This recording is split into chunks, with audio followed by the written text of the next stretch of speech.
Chapter 5. Advice from a Caterpillar. The caterpillar and Alice looked at each other for some time in silence.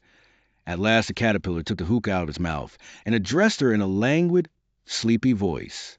"Who are you?" said the caterpillar. This was not an encouraging opening for a conversation. Alice replied, rather shyly, I hardly know, sir, just at present. At least I know who I was when I got up this morning, but I think I must have been changed several times since then." "What do you mean by that?" said the caterpillar sternly. "Explain yourself." "I can't explain myself, I'm afraid, sir," said Alice, "because I'm not myself, you see." "I don't see," said the caterpillar. "I'm afraid I can't put it more clearly," Alice replied very politely, "for I can't understand it myself to begin with, and being so many different sizes in a day is very confusing." "It isn't," said the caterpillar. "Well, perhaps you haven't found it so yet," said Alice, "but when you have it turned into a chrysalis, you will some day, you know, and then after that into a butterfly, I should think you'll feel a little queer, won't you?"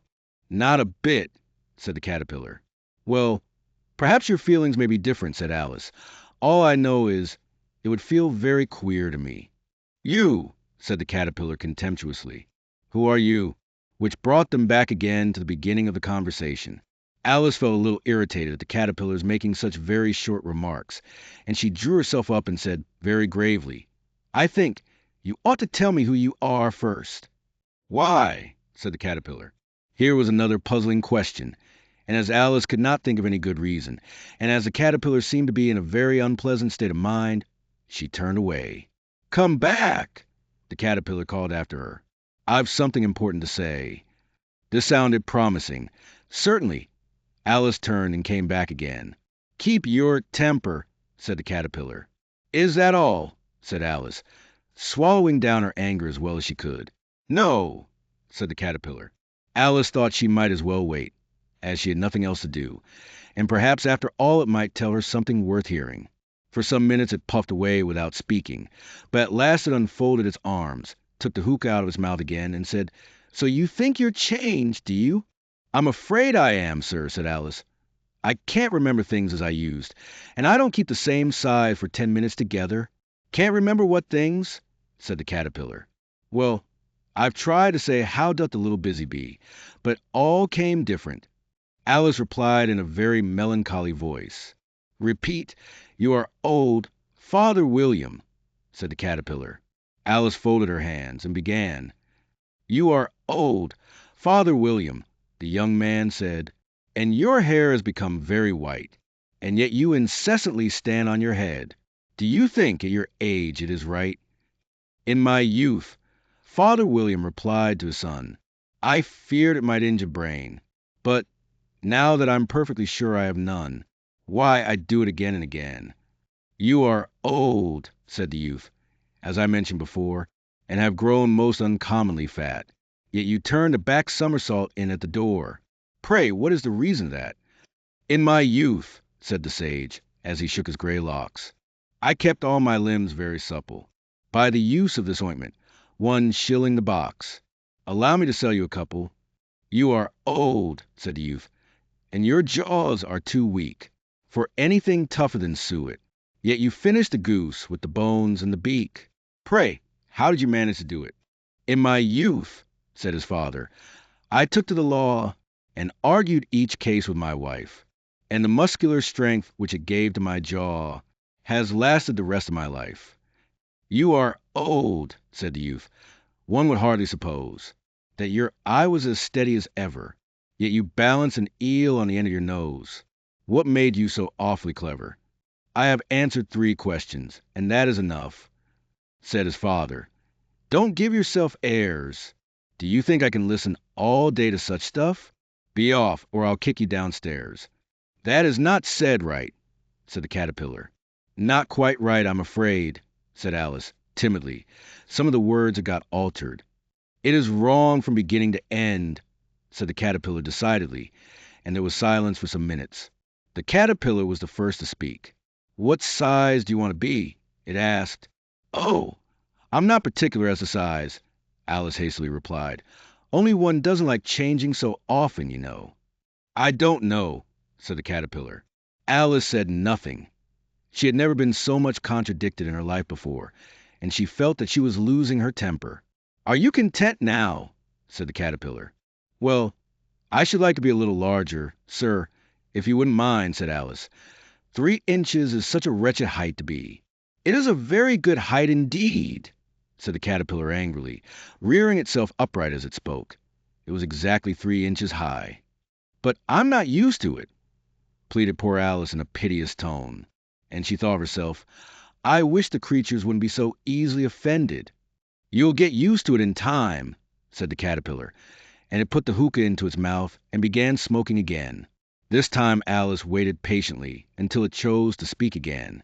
In a minute or two the caterpillar took the hookah out of its mouth and yawned once or twice and shook itself. Then it got down off the mushroom and crawled away in the grass, merely remarking as it went, "One side will make you grow taller, and the other side will make you grow shorter." "One side of what? The other side of what?" thought Alice to herself. "Of the mushroom," said the caterpillar, just as if she had asked it aloud, and in another moment it was out of sight. Alice remained looking thoughtfully at the mushroom for a minute, trying to make out which were the 2 sides of it, and as it was perfectly round, she found this a very difficult question. However, at last she stretched her arms round it as far as they would go, and broke off a bit of the edge with each hand. "And now which is which?" she said to herself, and nibbled a little of the right hand bit to try the effect. The next moment she felt a violent blow underneath her chin. It had struck her foot. She was a good deal frightened by this very sudden change, but she felt that there was no time to be lost, as she was shrinking rapidly. So she set to work at once to eat some of the other bit. Her chin was pressed so closely against her foot that there was hardly room to open her mouth. But she did it at last, and managed to swallow a morsel of the left-hand bit. "Come, my head's free at last," said Alice in a tone of delight, which changed into alarm in another moment, when she found that her shoulders were nowhere to be found. All she could see, when she looked down, was an immense length of neck, which seemed to rise like a stalk out of a sea of green leaves that lay far below her. "What can all that green stuff be?" said Alice. "And where have my shoulders got to? And oh, my poor hands, how is it I can't see you?" She was moving them about as she spoke, but no result seemed to follow, except a little shaking among the distant green leaves. As there seemed to be no chance of getting her hands up to her head, she tried to get her head down to them, and was delighted to find that her neck would bend about easily in any direction, like a serpent. She had just succeeded in curving it down into a graceful zigzag, and was going to dive it among the leaves, which she found to be nothing but the tops of the trees under which she had been wandering, when a sharp hiss made her draw back in a hurry. A large pigeon had flown into her face, and was beating her violently with its wings. "Serpent!" screamed the pigeon. "I'm not a serpent," said Alice indignantly. "Let me alone." "Serpent, I say again," repeated the pigeon, but in a more subdued tone, and added with a kind of sob, "I've tried every way, and nothing seems to suit them." "I haven't the least idea what you're talking about," said Alice. "I've tried the roots of trees, and I've tried banks, and I've tried hedges," the pigeon went on, without attending to her. "But those serpents, there's no pleasing them." Alice was more and more puzzled, but she thought there was no use in saying anything more till the pigeon had finished. "As if it wasn't trouble enough hatching the eggs," said the pigeon, "but I must be on the lookout for serpents night and day. Why, I haven't had a wink of sleep these 3 weeks." "I'm very sorry you've been annoyed," said Alice, who was beginning to see its meaning. "And just as I'd taken the highest tree in the wood," continued the pigeon, raising its voice to a shriek, "and just as I was thinking I should be free of them at last, they must needs come wriggling down from the sky. Ugh, serpent! But I'm not a serpent, I tell you," said Alice. I'm a... "Well, what are you?" said the pigeon. "I can see you're trying to invent something." I'm a little girl," said Alice, rather doubtfully, as she remembered the number of changes she had gone through that day. "A likely story indeed," said the pigeon in a tone of the deepest contempt. "I've seen a good many little girls in my time, but never one with such a neck as that. No, no, you're a serpent, and there's no use denying it. I suppose you'll be telling me next that you never tasted an egg." "I have tasted eggs, certainly," said Alice, who was a very truthful child. "But little girls eat eggs quite as much as serpents do, you know." "I don't believe it," said the pigeon. But if they do, why then they're a kind of serpent. That's all I can say. This was such a new idea to Alice that she was quite silent for a minute or two, which gave the pigeon the opportunity of adding, "You're looking for eggs. I know that well enough. And what does it matter to me whether you're a little girl or a serpent?" "It matters a good deal to me," said Alice hastily. "But I'm not looking for eggs, as it happens. And if I was, I shouldn't want yours. I don't like them raw." "Well, be off then," said the pigeon in a sulky tone, as it settled down again into its nest. Alice crouched down among the trees as well as she could, for her neck kept getting entangled among the branches, and every now and then she had to stop and untwist it. After a while she remembered that she still held the pieces of mushroom in her hands, and she set to work very carefully, nibbling first at one and then at the other, and growing sometimes taller and sometimes shorter, until she had succeeded in bringing herself down to her usual height. It was so long since she had been anything near the right size that it felt quite strange at first, but she got used to it in a few minutes, and began talking to herself as usual. "Come, there's half my plan done now. How puzzling all these changes are. I'm never sure what I'm going to be, from one minute to another. However, I've got back to my right size. The next thing is to get into that beautiful garden. How is that be done, I wonder?" As she said this, she came suddenly upon an open place, with a little house in it about 4 feet high.